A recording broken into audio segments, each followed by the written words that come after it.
Experiencing the annual arrival of more than 1,000 overwintering swans on a mist-covered Martin Mere, itself associated with the mystical Arthurian legend, is truly exhilarating. Overwhelmed by the plaintive cry of the approaching visitors, captivated by the hypnotic elegance of these graceful aviators, here it is difficult to comprehend the unnecessary and careless destruction of these creatures through the gradual yet continual fragmentation of their wetland environment. Incomprehensible, too, are the other innumerable man-made dangers which constantly overshadow the continued survival of many species of waterfowl. Congregating in a dimly lit hide to welcome these master aeronauts flying in geometric formation, one can only marvel at the magic of the whole experience. Yet the magic of Martin Mere is not confined to brief annual encounters with these winter visitors. The true magic of Martin Mere extends much further, pervading every aspect of the organisation, a magic which is founded in the ethos underlying all of the work carried out here. With the widespread devastation of wetlands, it's easy to understand why, each year, thousands of wildfowl seek refuge at Martin Mere Wildfowl and Wetlands Centre. It's no wonder that hundreds of Hooper and Buick swans and thousands of pink-footed geese make Martin Mere their winter home, to say nothing of the thousands of other wildfowl and wading birds which accompany them. Put simply, there are very few other safe havens for them. Here the birds can safely pass the winter, feeding up in anticipation of their homeward journey and the rigours of breeding to come. At Martin Mere, one of several centres managed by the Wildfowl and Wetlands Trust, all of the work undertaken by both the staff and the volunteers is geared towards four aims. The four pillars of the organisation are conservation, research, education and recreation. The scientific study of wildfowl and their wetland habitat, some of which is carried out at Martin Mere, has to be one of the keystones of the organisation. At any one time, several projects are underway examining the ecology and behaviour of selective species. These studies may focus on population changes, patterns of migration, age structure, incubation, the impact of water-based recreation, lead poisoning and disease, flight mechanisms, navigation and physiology. Scientific work on the swans which visit and roost at Martin Mere has given us knowledge of the biology of the species.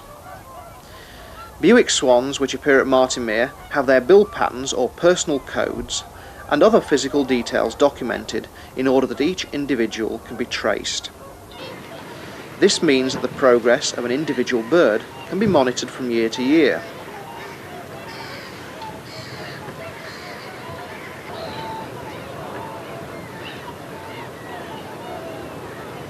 Recording details of all of the swans which visit is a mammoth task and requires the assistance of wardens and enthusiastic volunteers to compile a complete database. In the early hours of cold and wet winter mornings, Chris Tomlinson documents the movements of all of the swans which grace the mere, recording the numbers leaving and the direction of their flight. This helps to build a picture of the swan's life history and plays a vital role in establishing a long-term understanding of the species.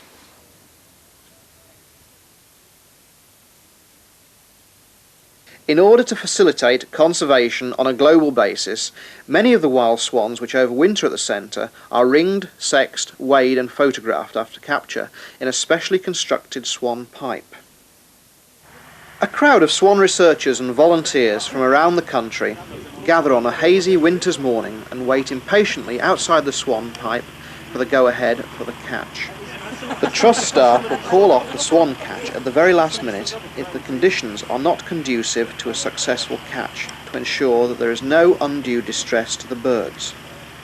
To the untrained eye, the whole process may seem harsh, yet experiencing the catch firsthand dispels any initial reservations. The catch is carried out quickly, yet gently, by experienced staff, whose professionalism quickly puts the most anxious onlooker at ease. Whilst the birds feed, the wardens close off the pipe and persuade the birds into the pens. They then keep the birds calm whilst they wait to be individually processed. Only the staff handle the birds whilst in the pens, and they are continually separated for their own safety.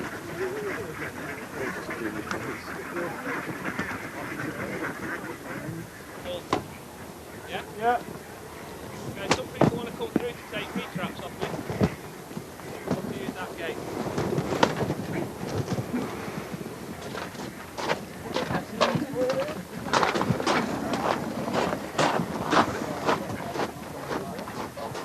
In order to protect the birds when they are being measured and weighed, they are placed in a bird version of a straitjacket, specially designed for this purpose by Dr. Janet Keir, the centre's former curator.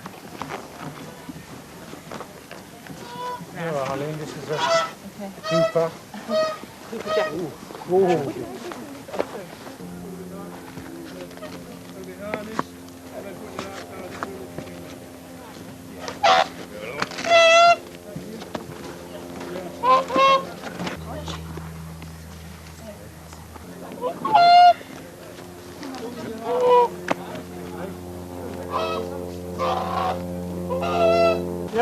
Wild mallard have also been feeding in the swan pipe, and inevitably venture far enough to become involved in the day's proceedings. These birds are separated and released so that the real purpose of the swan catch can continue. Okay. I've got some hands in there as well. Hang on.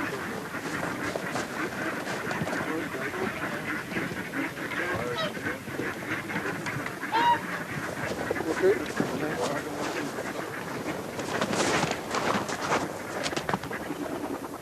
it all ring? No, not ring.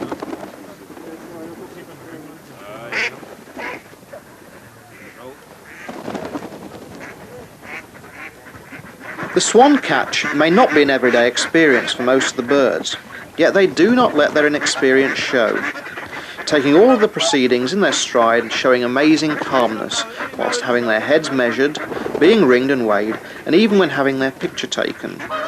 The birds remain magnificent throughout.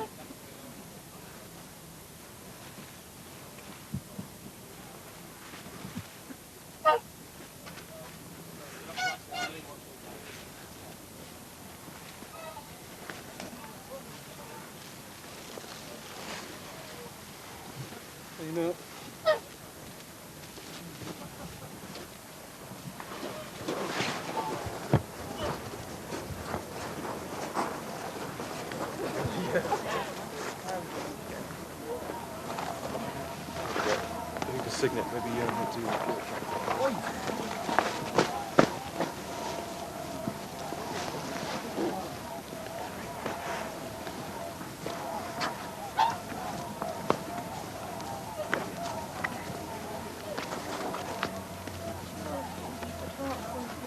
yeah.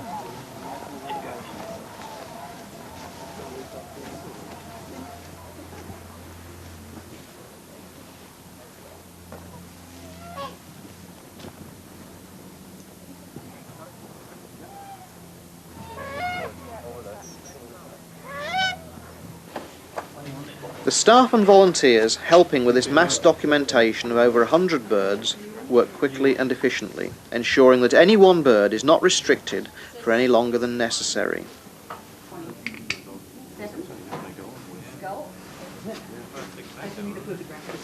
Eileen? Yeah? We've got a problem, we've got a basic leg open.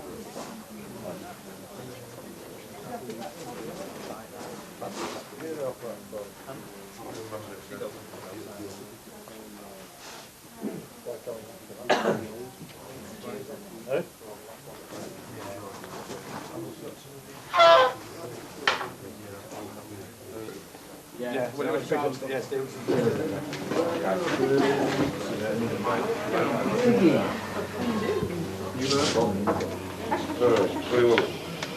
Yellow.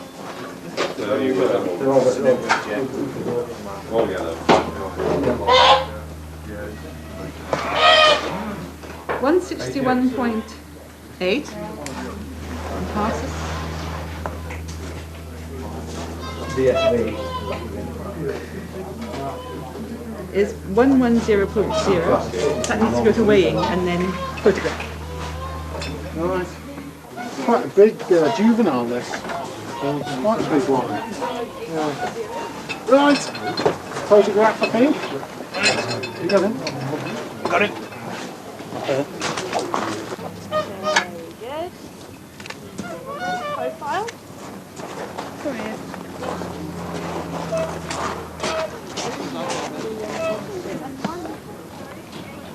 Perfect. Other side. Put you down in a second. Just play game. Come on. I don't my fingers nipping the cold. Steady.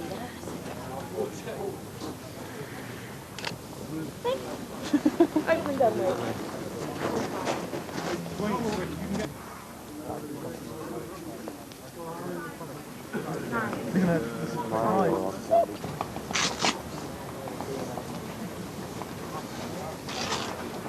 After the jacket is finally removed, the bird's wing is measured from shoulder to tip.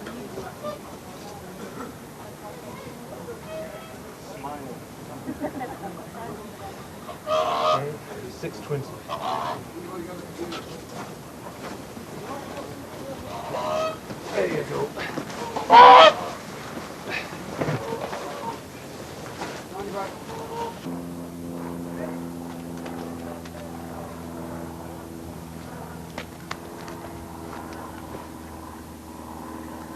The birds may seem pleased to be released back onto the mere, but they do remain here for another few months, acknowledging the mere's safety, despite the indignity of their brief capture. The work carried out on the day of the swan catch is of great value to building an understanding of the species. These birds can now be traced as they migrate to their breeding grounds, and therefore their routes and migration patterns can be easily identified and documented. Research of any kind increases the centre's information base and facilitates practical conservation work and the management of the various habitats on the reserve. Equally, it allows the staff to effectively and accurately spread the message to the general public. Through the education of both adults and children, general conservation awareness is increased, hopefully inspiring visitors to become more actively involved in conservation and in the protection of endangered species. Hooper and Buick swans may not be considered threatened in the same way as other, more publicised species such as the giant panda, tiger or white-winged wood duck, but their habitat is shrinking. On their breeding grounds they require large areas of uninhabited land, something which is becoming increasingly rare. Consequently, they are forced to choose less ideal sites where they may fall prey to Arctic foxes and other predators. In flight, these birds also prove irresistible targets to some hunters, but they are not only victims of gunfire, they are also victims of spent lead, which they consume in mistake for grit. Death from the absorption of lead into the bloodstream is slow and painful, being preceded by gradual paralysis. Although Hooper and Buick swans are protected across their range, X-ray studies have shown that 34% of Buick swans and 10% of Hoopers have traces of lead shot in their bodies. In winter, Buicks and Hooper swans and shelducks, more usually associated with estuaries, as well as many other wildfowl, seek refuge in the safety of Martin Mere.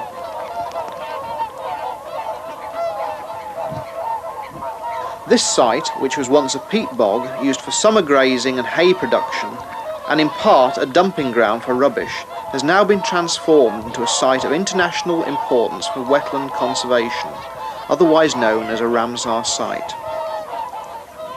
The land was acquired by the Wildfowl and Wetlands Trust in 1972.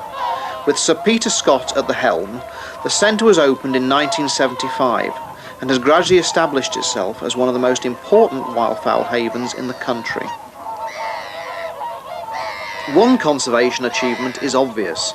In 1975, when the centre opened, there were no swans at Martinmere, but now counts can total 1,500. Buick swans travel an amazing 2,000 miles from Siberia to reach the mere, flying several hundred miles per night and reaching speeds of over 50 miles per hour. Hooper swans travel from Iceland, having made a non-stop sea crossing of over 500 miles. These birds are capable of flying at altitudes of over 29,000 feet, where they may have to endure temperatures of minus 48 degrees centigrade.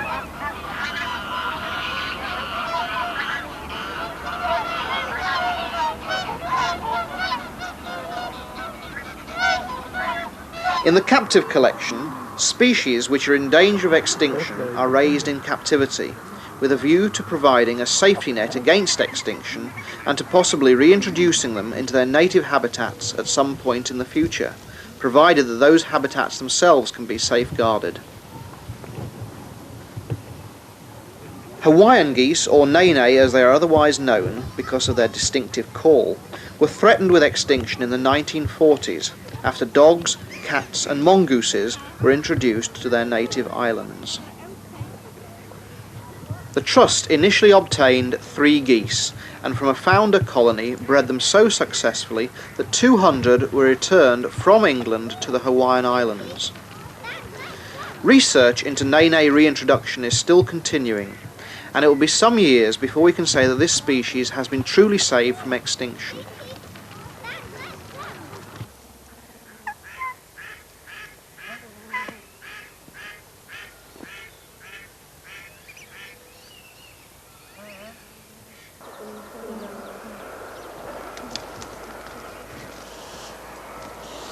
These nene eggs are enthusiastically protected by both parents, yet Martinmere's wardens keep a regular check on their progress to ensure that they will survive until hatching.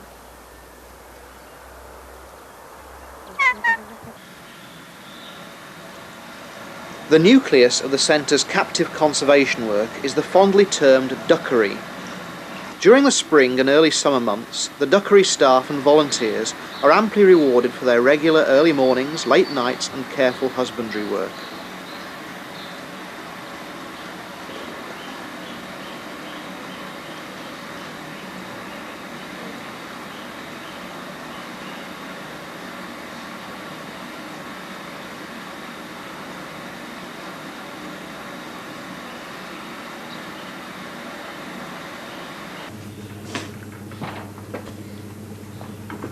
Eggs of rare birds which may be difficult to rear are incubated in the duckery. Eggs are initially placed under brooder hens and later, when they are close to hatching, are removed to incubators. During their time in the incubators, the eggs are regularly turned to ensure the equal distribution of heat, the circulation of nutrients in the egg, and to stop the embryo from sticking to one side of the shell. This is normally taken care of by the mother in the nest.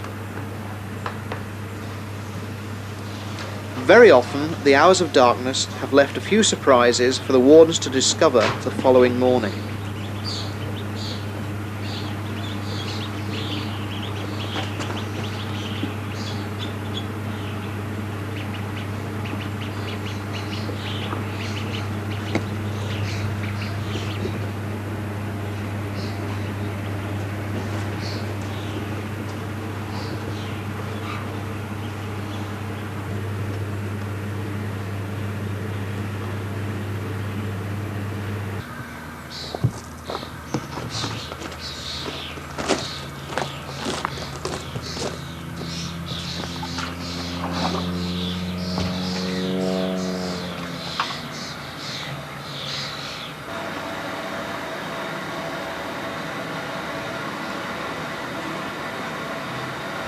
There may be a small element of magic in the end product, but that does not detract from the part played by the staff in the whole process.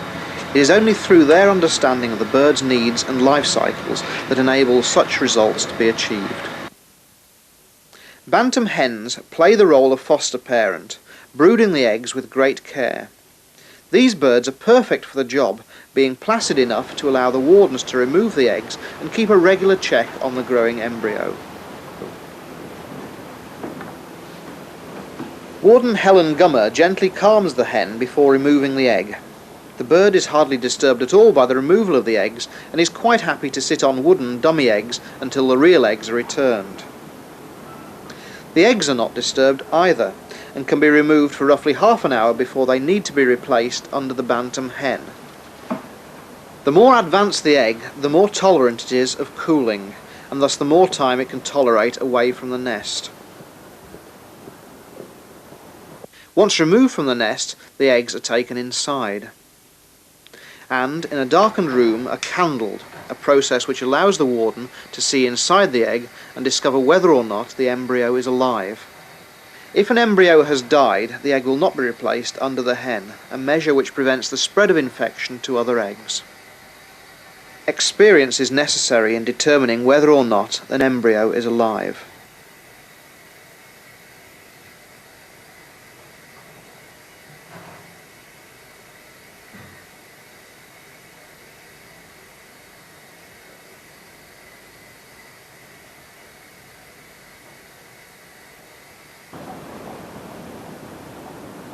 All of these eggs are healthy and can be placed back under the hen.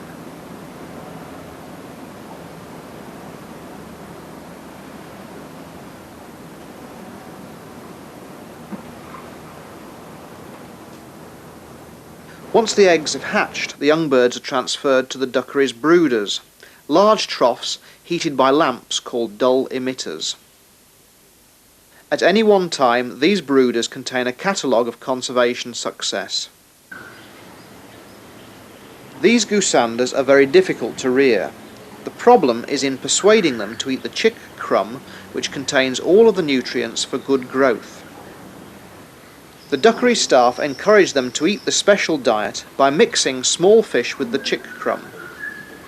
In addition, they are given live crickets, as the movements of these insects generally encourages a feeding response. Laysan teal were threatened by a population crash on their native island of Laysan in the Hawaiian chain, and so are currently being reared here to reduce the risk of their total extinction. The marble teals seen here are a threatened species, as are the common white-eye, sharing this brooder with some common golden-eye and one eider duckling, which despite its size is only the same age as the other species.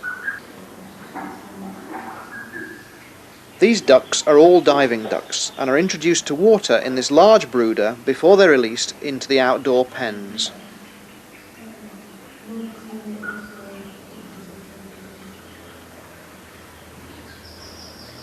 These Carolina wood ducks have just been taken from the incubator and are only allowed a small dish of water until they are large enough not to become waterlogged and drown. Once outside, the birds become the object of great interest as visitors are given guided tours of the duckery during downy duckling days. This is all part of the education and recreation function of the centre. The tour is enjoyed by everyone, and it also introduces both young and old to some of the problems which the birds face and stresses the urgency of active conservation. We go out every day into the grounds and we look for the nesting birds out in the undergrowth or in nest boxes, depending on the species. We know roughly the time of year that they're going to start laying, and so we can target our egg collecting at certain areas of the grounds. And what we do is, certainly with the swans and the geese, we replace the egg that's laid each day with an artificial one, a wooden one, leaves the nest for a day, returns back to the nest, turns the egg that's in, and also lays another egg in, and then disappears again, and usually misses a day, lays an egg, misses a day, lays an egg, and it carries on like that until she's laid the whole clutch of eggs. But it's quite a good example of why we actually run the duckery at all, though. The Laysan teal is very endangered, and at one time it was probably down to one female with eggs in the world. And what happened was the locals to that area used to come onto the island to harvest the seabird droppings to use as fertiliser, and they used to come in boats, take boatloads of the fertiliser back, and one chap that was out there decided that it would be a brilliant place to have a rabbit farm because they couldn't escape. They could produce as many rabbits as they liked on this little island, and there'd be nowhere they could go, and they could catch them and take rabbits back as well. and obviously the rabbit population exploded on this island, got completely out of control, ate off virtually all the vegetation. So not only did it remove the food supply for the Laysan seal, but also any shelter and protection from the seabirds. So any chicks that did hatch, the seabirds could come quite easily. There's no vegetation for the ducklings to hide under, and so they could feed on the ducklings as well. The Fish and Wildlife Service did a survey on the island and found only 20 birds, and immediately started to cull the rabbits. They did a survey the following year and found several male birds but only one female sitting on eggs, so it was decided those eggs would have to be taken and used in a captive breeding programme.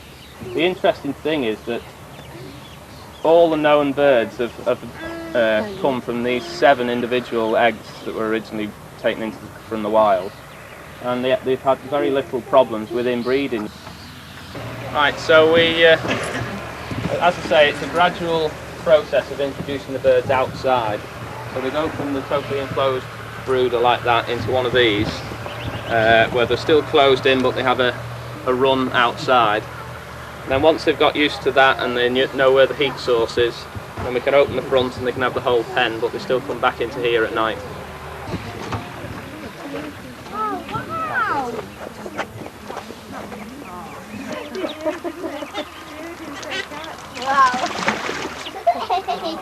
Caught the same one as yesterday. Right, just to give you an idea, these feathers are just starting to come through on its shoulder blades there. See? They're actually changing from these little downy fluffy bits.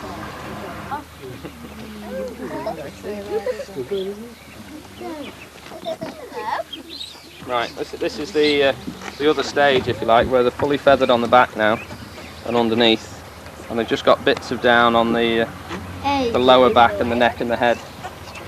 And just to go back to the wings, as I was telling you before, if you look at that, they've still not really grown that much. The feathers are starting to come, but proportionately they're still very small in comparison to the body size. And this is actually the feather starting to come through now. If you see the blue pin feathers there, that's a really, really heavy supply of blood while the feather's actually growing. So you can see the feather just coming out at the very end. It's very important that they look after the feathers, because once they've grown to full size, they seal off and die.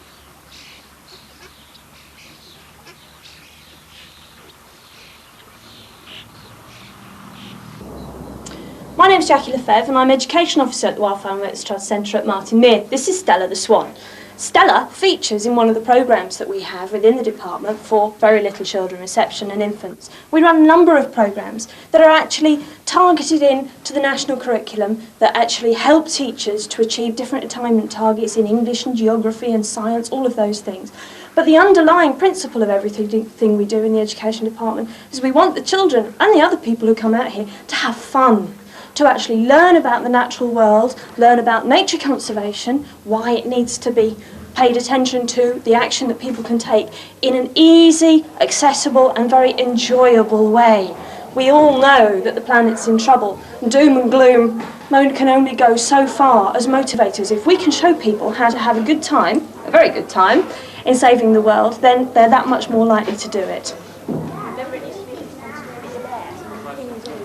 The Education Centre here provides a window through which both children and adults can gain a clearer view of the way in which wetlands, wildfowl and subsequently the broader natural world functions. At weekends, all kinds of activities are provided for families. The need for conservation is conveyed annually to thousands of school children on weekday visits to the centre. The classroom programme incorporates a range of enjoyable activities so that environmental problems can be conveyed in an exciting way, making learning easy. In this particular programme, children are handling feathers, water and mud, learning how a bird waterproofs itself and uses its feet to walk or swim. We've got this nice tray of mud for this, freshly prepared this morning, real mud. Right. We've got 2 feet, not real ones. We've got this one with long toes, yep, and this one which is wet. And all I want you to do is have a go walking these on the mud and see which one is better for walking on mud. Let you decide which you think is better.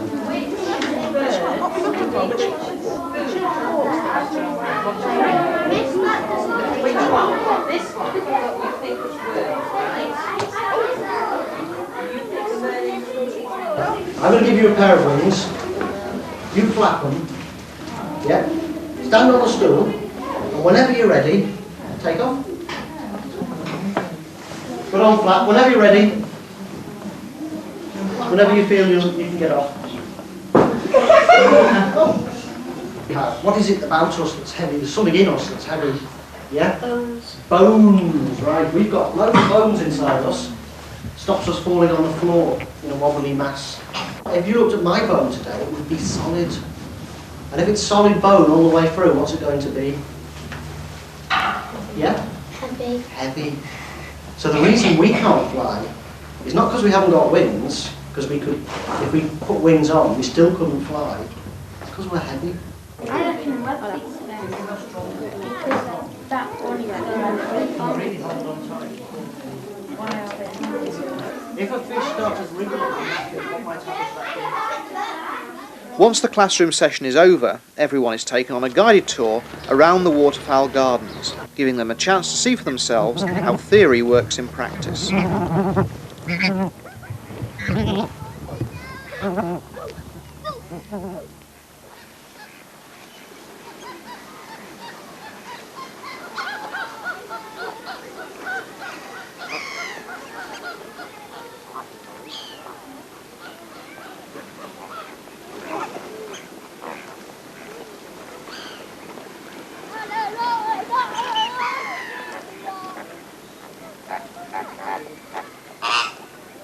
The waterfowl gardens require continual maintenance by centre staff to ensure that the correct habitat is provided for the birds and that they are attractive to both general visitors and education groups.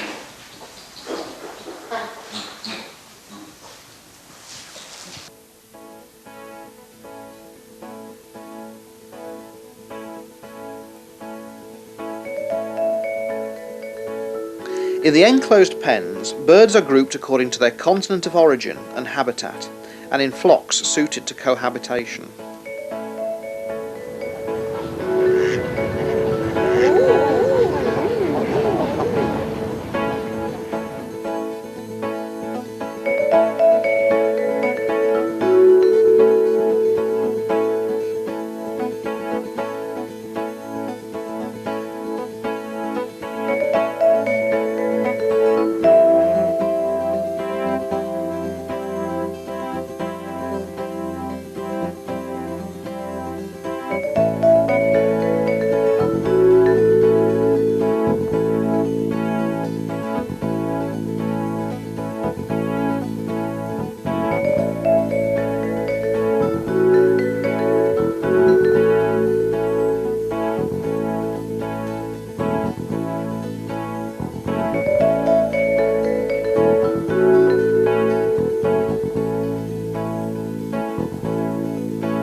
Over 1,000 tame birds constitute the collection in the waterfowl gardens, and most pens have illustrated labels to help visitors in identification.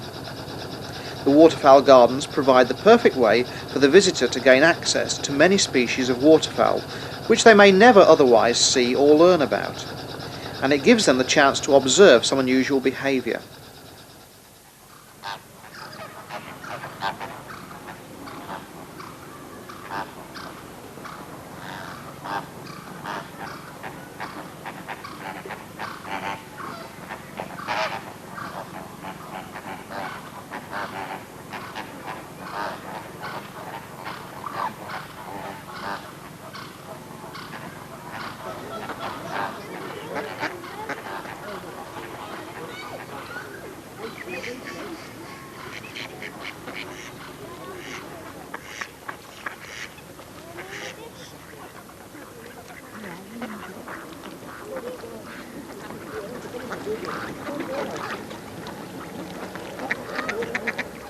Thousands of people visit Martin Mere each year, and these include visitors of varying ability who are attracted to the centre not only by the wildfowl but by the centre's renowned accessibility.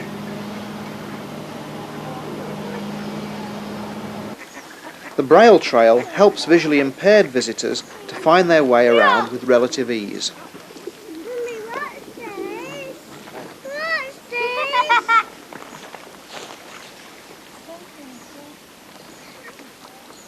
The new play area, the Wetland Adventure, generates a great deal of interest amongst the younger visitors, who are being introduced to key conservation issues as they play.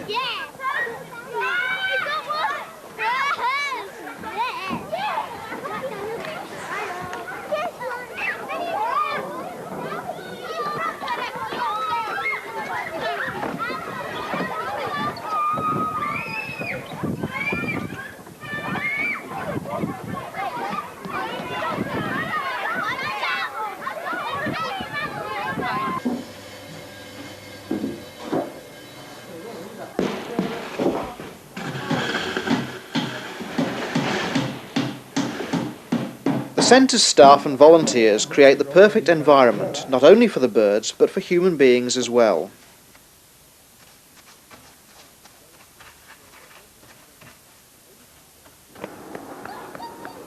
People come to Martin Mere for all sorts of reasons.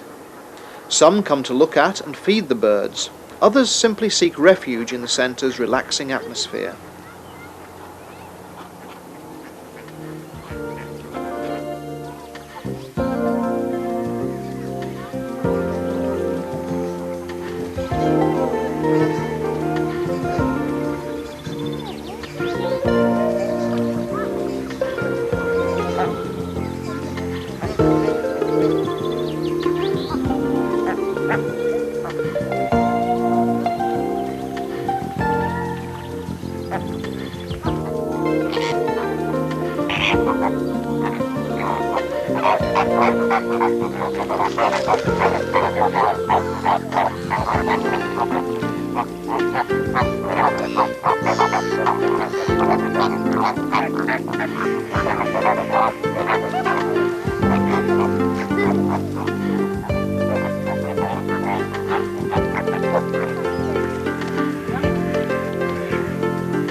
Experienced and novice ornithologists gather together in the heated Rains Observatory, where Hooper and Buick swans can be seen feeding. The hides provide a unique opportunity to view closely their uninhibited behaviour in a near natural environment.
From the other hides, many species of wildfowl and wader can be seen in aerial display, feeding or on the water.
These wild birds are well looked after during their stay here.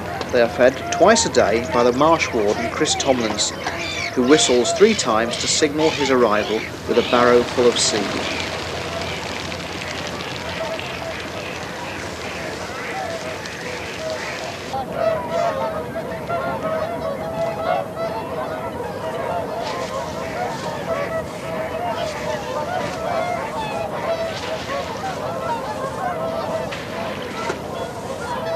A jostling mob of wildfowl approach as Chris distributes the food with a distinctive wrist-flicking action.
One of the swan feeds occurs at dusk in winter, and visitors can wait in the heated hide to watch the swans being fed under floodlight.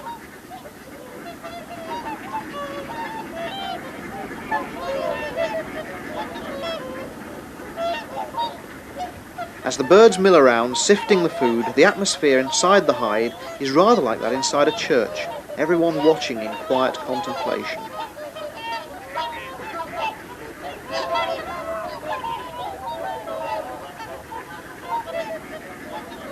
Seeing the birds feeding away in the comparative safety of Martinmere may leave our visitors feeling that the future of these birds is secure. But the work being done here is just the tip of a huge conservation iceberg, and your support is needed in order that this level of wildfowl and wetland management can be continued and expanded in the future.